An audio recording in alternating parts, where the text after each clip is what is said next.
June July వచ్చేసరికి bill ఎక్కువ వస్తుంది, అప్పుడు తక్కువ వస్తుంది, సమ్మర్ సీజన్ లో తక్కువ వస్తుంది. సార్ అది ఇంపోర్ట్ ఎక్స్పోర్ట్ యూనిట్స్ ఒకసారి చెక్ చేస్తాం. అంటే బిల్స్ లో కూడా మీరు ఇంపోర్ట్ ఎక్స్పోర్ట్, అదే ఇంపోర్ట్ మనం ఎంత వాడే, కన్స్యూమర్ ఎన్ని యూనిట్లు వాడే, క్లారిటీ కూడా అందులో బిల్స్ లో ఉండట్లేదు.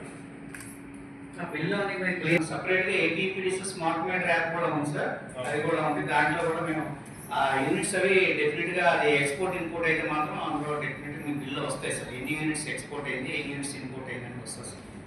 అది సార్ మీరు ఏదైనా సర్వీస్ నెంబర్ ఇస్తే నేను మీకు ఎక్స్ప్లెయిన్ చేస్తాను సార్.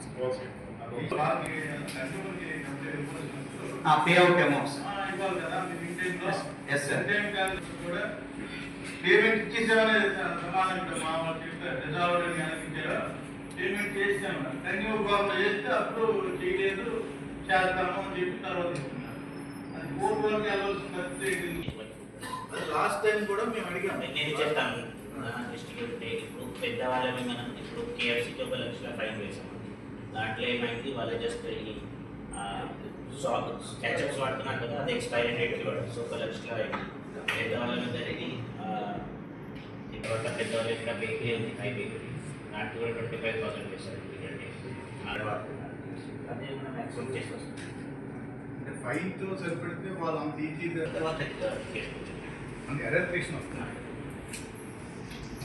సార్, లీగల్ మెట్రాలజీ సంబంధించి డిపార్ట్మెంటల్ స్టోర్స్ అలాగే కొన్ని మాల్స్లో ప్యాకేజ్డ్ వస్తువులు ఉన్నాయి సార్.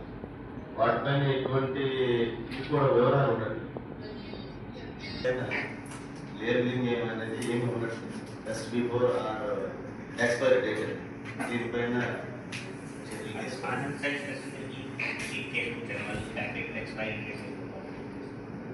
అలా సార్ స్వీట్ షాప్స్ అలాగే మాల్స్లో అలాగే హాస్పిటల్స్లో సార్, హాస్పిటల్స్ మీద ఈ రేట్ చార్ట్లు పెట్టాలని నిబంధన ఉంది. క్లినికల్ ఎస్టాబ్లిష్మెంట్ యాక్ట్ కానీ అలోపతి మెడికల్ ఎస్టాబ్లిష్మెంట్, ఆ రేట్ చార్ట్ అనేది ఉండటం లేదు.